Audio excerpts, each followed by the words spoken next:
നമസ്കാരം. നടി തൃഷ കൃഷ്ണൻ തെന്നിന്ത്യയുടെ താരറാണിയായാണ് അറിയപ്പെടുന്നത്. സിനിമയിലെത്തിയിട്ട് 2 പതിറ്റാണ്ട് പിന്നിട്ടു എന്ന് പറയുമ്പോഴും നിരവധി ആരാധകർക്കാണ് ഇതിൽ സംശയം തോന്നുന്നത്. താരത്തിന് 40 വയസ്സായി, എന്നിട്ടും ഇപ്പോഴും അവിവാഹിതയായി തുടരുകയാണ്. മാത്രമല്ല, താരത്തിന്റെ ലുക്കും ശ്രദ്ധേയമാണ്. 40കാരിയാണെന്ന് പറയുകയില്ല എന്ന് വേണമെങ്കിൽ പറയാം.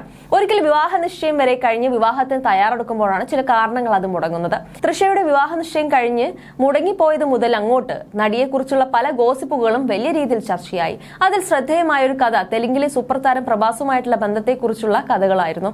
മാത്രമല്ല, 20 വർഷത്തിനിടെ ഒട്ടനവധി നായകന്മാരുടെ പേരിനൊപ്പം തൃഷയുടെ ചേർത്ത് പ്രണയകഥകൾ പ്രചരിപ്പിക്കുന്നുമുണ്ട്. ഒരിക്കൽ നടി തൃഷ മറ്റൊരു നടനുമായി പ്രണയത്തിലാണെന്നുള്ള കഥകളെല്ലാം വലിയ രീതിയിൽ ചർച്ചയായിരുന്നു. എന്നാൽ കഴിഞ്ഞ കുറച്ച് നാളുകളായി ദളപതി വിജയുടെ പേരിനൊപ്പമാണ് തൃഷയുടെ പേര് ഏറെയും കേൾക്കുന്നത്. വിജയ് ഭാര്യ സംഗീതയിൽ നിന്നും വേർപെട്ട് കഴിയുകയാണെന്നും അതിന് കാരണം തൃഷയുമായുള്ള ബന്ധമാണെന്നുമെല്ലാം കഥകളുണ്ട്. കഴിഞ്ഞ ദിവസം വിജയുടെ പിറന്നാളിന് തൃഷ പങ്കുവച്ച ആശംസാ പോസ്റ്റ് കൂടി വൈറലായതോടെ തൃഷ വിജയ് ബന്ധം ആരാധകർക്കിടയിൽ അധികമായി ചർച്ച ചെയ്യാൻ തുടങ്ങി. ഇരുവരും ഔട്ടിങ്ങിന് പോകാനായി തയ്യാറായി ലിഫ്റ്റിൽ കയറിപ്പോഴുള്ള സെൽഫി പങ്കിട്ടായിരുന്നു തൃഷ വിജയ്ക്ക് പിറന്നാൾ ആശംസ നേർന്നത്. മാത്രമല്ല, കുറച്ചു നാളുകൾക്ക് മുമ്പ് രണ്ടുപേരെയും ഒന്നിച്ചൊരു വിദേശ രാജ്യത്ത് കണ്ടതും ഇവർ ഡേറ്റിംഗിലാണോ സംശയം ആരാധകരിൽ വർദ്ധിക്കാൻ കാരണമായി. നോർവേയിൽ നിന്നുള്ള ഇരുവരുടെയും ചിത്രങ്ങളായിരുന്നു അന്ന് വൈറലായത്. തൃഷയുടെ പിറന്നാൾ ആശംസ എത്തിയതോടെ നിരവധി ആരാധകർ രസകരമായ കമന്റുകളുമായും എത്തി. മാത്രമല്ല, ആരാധകർ തമ്മിൽ കമന്റ് സെക്ഷനിൽ തർക്കവും നടന്നു.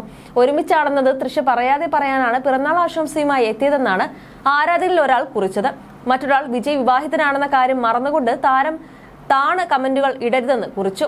മാരിഡ് മാൻ എന്തിന് ഡേറ്റിന് പോയി എന്നുള്ള കമന്റുകളും അതിലടിയിലുണ്ട്.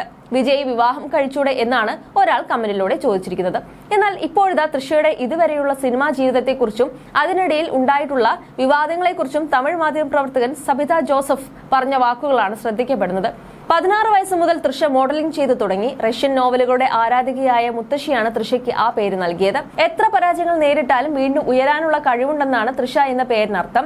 മോഡലിംഗ് ചെയ്തു തുടങ്ങിയപ്പോൾ തൃഷ മിസ് സേലമായി തെരഞ്ഞെടുക്കപ്പെട്ടിരുന്നു. തുടർന്ന് ഒരു ആൽബത്തിൽ അഭിനയിച്ചു. ആ ആൽബത്തിലൂടെയാണ് പ്രിയദർശൻ സംവിധാനം ചെയ്ത ലേസാ ലേസയിൽ അഭിനയിക്കാൻ തൃഷയ്ക്ക് അവസരം ലഭിച്ചത്. തൃഷയ്ക്ക് കരിയർ വലിയ ബ്രേക്ക് നൽകിയ ചിത്രമായിരുന്നു ഗില്ലി. വിജയങ്ങൾ മാത്രമല്ല, ഒട്ടനവധി അപമാനങ്ങളും തൃഷ സിനിമാ മേഖലയിൽ നിന്നും നേരിട്ടിട്ടുണ്ട്. ഒരിക്കൽ താരം കുളിക്കുന്ന വീഡിയോ വൈറലായിരുന്നു. ഒരു വാരിക ഇതുമായി ബന്ധപ്പെട്ട ഫോട്ടോ പ്രസിദ്ധീകരിച്ചിരുന്നു. അതേ തുടർന്ന് മാസികയ്ക്കെതിരെ തൃഷ കേസും നൽകി. തൃഷയ്ക്ക് പാർട്ടിക്കും മറ്റുമായി ഒരു സംഘമുണ്ട്. ആ സംഘത്തോടൊപ്പം ചേർന്ന് താരം മദ്യപിക്കാറുണ്ടെന്ന് റിപ്പോർട്ടുകളുണ്ട്. അവയിൽ ചിലത് സത്യവുമാണ്. തൃഷ കുടിച്ചിട്ട് പൊതുസ്ഥലത്ത് ബഹളം വെച്ചു എന്നത് ശരിയാണ്. അത് വാർത്തയാവുകയും ചെയ്തു. നടി പക്ഷേ വാർത്തയ്ക്കെതിരെ പ്രതിഷേധിച്ചില്ല. പകരം അത് പബ്ലിസിറ്റിക്കായി ഉപയോഗിച്ചു. ഒരു കാലത്ത് വിക്രവുമായി പ്രണയത്തിലായിരുന്നു. സാമി പടത്തിനു ശേഷമാണ് ഇരുവരും പ്രണയത്തിലായത്. ശേഷം വിജയ്ക്കൊപ്പം സിനിമകൾ ചെയ്യാൻ തുടങ്ങി. ഗില്ലി വലിയ ഹിറ്റായതോടെ പ്രേക്ഷകരുടെ പ്രിയ ജോഡിയായിരുന്നു ഇരുവരും. പക്ഷേ സാധാരണ നായകന്മാർ ഒരേ നായികയ്ക്കൊപ്പം തുടർച്ചയായി അഭിനയിക്കാറില്ല. അങ്ങനെയാണ് തൃഷയും വിജയും ഒരുമിച്ച് സിനിമകൾ ചെയ്യുന്നത് നിർത്തിയത്. പിന്നീട് തെലുങ്ക് നടൻ റാണയുമായി പ്രണയത്തിലായി. പക്ഷേ അത് വിജയം കണ്ടില്ല. പിന്നീട് വർഷങ്ങൾക്ക് ശേഷം ഒരു വ്യവസായിയുമായി തൃഷയുടെ വിവാഹ നിശ്ചയം നടന്നു. എന്നാൽ ചില കാരണങ്ങളാൽ വിവാഹം മുടങ്ങിയെന്നാണ് സബിത ജോസഫ് നടിയുടെ 20 വർഷത്തെ സിനിമാ ജീവിതത്തെക്കുറിച്ച് സംസാരിക്കവെ വ്യക്തമാക്കിയത്.